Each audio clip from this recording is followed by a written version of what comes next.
엄청난 예를 들으셨습니다. 우리 주님께서 우리가 중생하는 거듭남의 이 비밀을 바람으로 인간의 탄생으로 이렇게 설명하신 것은 그런 대로 이해가 됩니다. 그런데 세 번째 예는 참 우리가 이해하기 힘듭니다.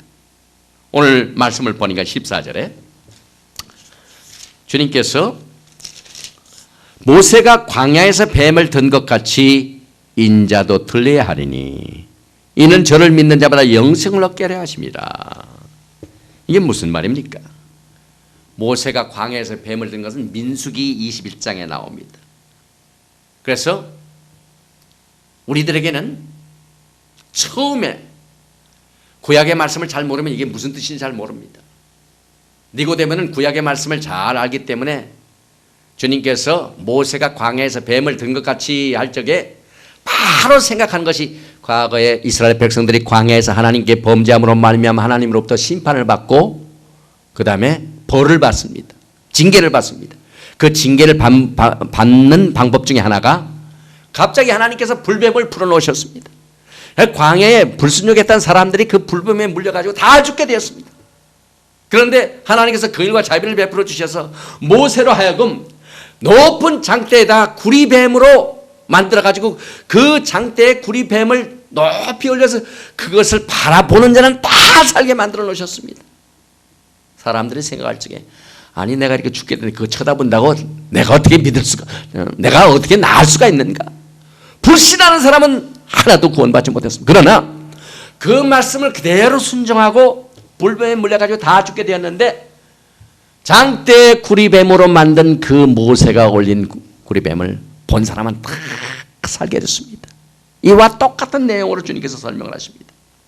그러므로 이 민수기 21장에 나오는 불뱀에 물린 사람들이 하나님의 기적을 체험하는 것은 참 은혜의 말씀이기도 합니다. 어떻게 보면은 모세가 하나님께서 이스라엘 백성들을 완전히 심판하시는 벌을 주시는 것으로만 끝나는 것이 아니라 하나님의 긍휼로 말미암아 모세가 하나님과 중보의 역할을 할 수 있는 하나님의 종이 그 중에 있었습니다.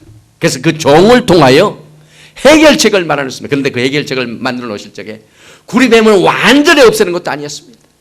또 무슨 위원회를 조직해가지고 방역 대책을 세워서 구리뱀에 물린 사람들에게 전부 약을 먹여가지고 치료해가지고 그렇게 살리는 법이 아니었습니다.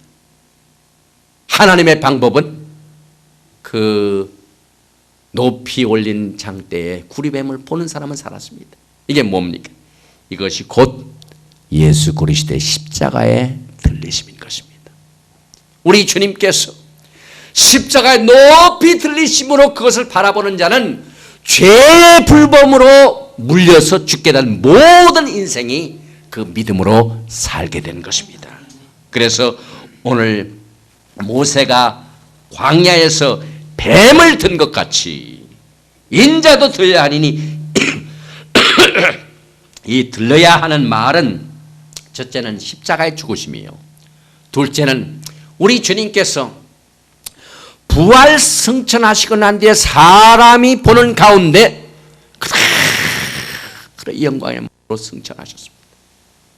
주님이 영광 중에 들림을 받으셨습니다. 그래서 하나님의 영광의 방법은 십자가에 들리는 것을 통하여 이루어집니다. 그래서 십자가의 죽으심은 영광에 이르는 수단으로 사용됩니다. 이것이 성도들의 생애인 것입니다. 우리가 이 땅에 사는 동안 절대로 성공하는 것, 편한 것, 건강한 것, 잘 되는 것만 생각하는 것은 멸망으로 이끄는 길인 것입니다. 우리 주님이 많은 사람들을 영광으로 이끌기 위하여 자신이 십자가에서 죽이심을 당하고 들리심으로 그것을 믿고 바라보는 자들을 영광으로 이끄셔가지고 주님이 부활하셔서 승천하신 것처럼 이 땅에서 주님을 의지하고 살던 백성들이 이제 주님께서 영광중에 오실 적에 우리들도 영광의 몸으로 주님의 영광에 같이 동참하는 날이 점점 다가오고 있게 되는 것입니다. 그리하여 우리는 과거에 이스라엘 백성들이 뱀에 물려 육체적인 죽음에서 다시 사는 그러한 치료를 받았지만 주님을 통해서는, 주님을 바라보는 자는 영원한 영적 치료를 받게 되는 것입니다. 그리고 맨 마지막 네 번째로 이 거듭남의 예를 빛과 어두움으로 설명을 해 주셨습니다. 성경을 보면은요, 특별히 요한복음에 빛과 어둠에 대하여 많이 나옵니다. 왜 사람들이 빛을 싫어할까요? 빛을 싫어하는 이유는 어둠을 사랑한다고 그랬습니다.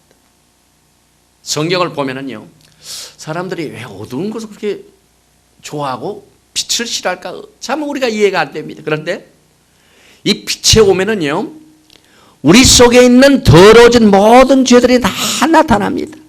사람들은 본래 자기의 약점과 자기의 실수와 자기의 부끄러운 면이 나타나는 것을 싫어합니다. 그래서 빛을 싫어합니다. 그러나 주님 앞에 모든 것을 다 맡기고 나타나는 자는 그 빛으로 말미암아 모든 부끄러운 것을 치료받게 되는 것입니다. 그래서 우리 주님이 니고데모에게 오늘 19절 말씀을 통하여 그 정죄는 이것이니 곧 빛이 세상에 왔을 때 사람들이 자기 행위가 악함으로 빛보다 어둠을 더 사랑한 것이니라. 악을 행하는 자마다 빛을 미워하여 빛으로 오지 하나니 이는 그 행위가 드러날까 하며 그 진리를 쫓는 자는 빛으로 오나니 이는 그 행위가 하나님 앞에서 행한 것임을 나타내려 함이라 말씀했습니다. 그래서 예수님을 못 믿고 불신하는 사람들은 지적인 문제가 아니라 어두움을 빛보다 더 사랑하는 영적인 문제인 것입니다. 그러므로 우리는 이 땅에 있는 동안 그리스도의 밝은 빛의 진리의 말씀을 비춰야 할 사명과 책임이 있는 것입니다. 가장 영적으로 어두울 적에 가장 진리가 필요합니다. 지금 마지막 때는 교회가 믿음의 배도행에 가장 어려운 시대에 살고 있습니다. 그러나 주님의 오심의 밝은 영적인 진리의 말씀을 빛으로 비춰서 혼동하는 세대, 어둠에 쌓이는 세대, 밝은 예수 그리스도의 영광의 메시지를 알림으로 말미암아 우리가 구원의 완성에 이르게 되는, 거듭남의 중생의 완성에 이르게 되는 휴거의 영광의 빛 앞에 서게 될 날이 이제 얼마 남지 않았습니다. 니고데모는 예수님 앞에서 이와 같이 인간 탄생에 관한 예를 통하여, 또 바람의 예를 통하여, 또 모세가 광야에서 뱀을 든 것 같이 인자도 들리라 하는 또 빛과 어두움의 예를 통해서 그 영광의 빛이 자기의 어두운 부분을 점령하여 거듭나는 축복을 받아가지고 주님께서 해 받으시고 난 뒤에 장사 지내신 과정에서 우리 주님이 아리마대 요셉과 니고데모를 사용하셔서 예수님의 시신을 잘 이렇게 맡아서 수고하게 되는 축복을 받게 되는 니고데모가 되었습니다. 오늘 우리는 주님께서 니고데모에게 가르쳐 주신 네 가지의 예를 통한 중생의 비밀을 잘 깨달아 영광 중에 주님께서 진리의 빛으로 우리를 데리러 오시는 그때 한 사람도 빠짐없이 이 세상의 어두움을 사랑하여 그냥 남지 말고 다 빛의 나라로 공중으로 들림받아 올라가는 축복이 임하시기를 주님의 이름으로 축원드립니다.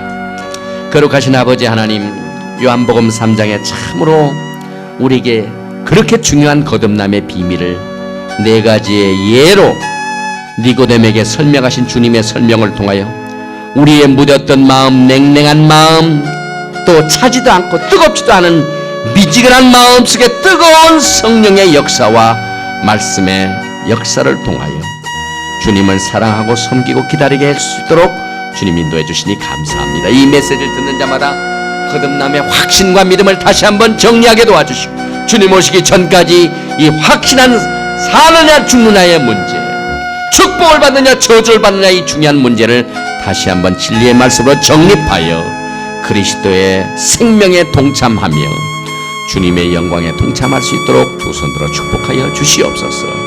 혹시 주님을 알지 못하는 자들은 이 말씀으로 꼬꾸라지고 회개하여 주님을 만나 광명의 세계로 인도함 받아 주님 오실 적에 같이 들림받아 올라가는 축복으로 열매를 맺게 두 손들어 축복하여 주시옵소서. 주 예수 그리스도의 이름으로 감사드리며 기도드리옵나이다. 아멘.